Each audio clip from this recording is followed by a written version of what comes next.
څوک هم چې د دې دعا اهتمام کوي او دا دعا وایي دغه انسان به مړ شي، مرګ به پرې راشي، خو مصیبتونه به یې راګیر نه کړي.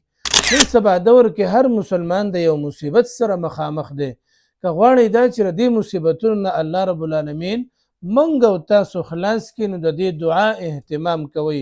او نبی صلی الله علیه وسلم فرمایي وایي څوک هم چې د دې دعا اهتمام کوي وایي په ده باندې به مرګ راشي، دی به وفات شي، خو مصیبتونه به راګیر نه کړي. نو ډېره ښایسته دعا ده او ډېره درنه دعا ده.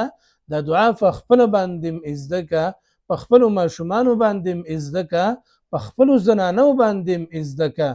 هغه بهترینه دعا هغه دا ده: اللهم احسن عاقبتنا في الامور كلها واجرنا من خزي الدنيا وعذاب الاخره.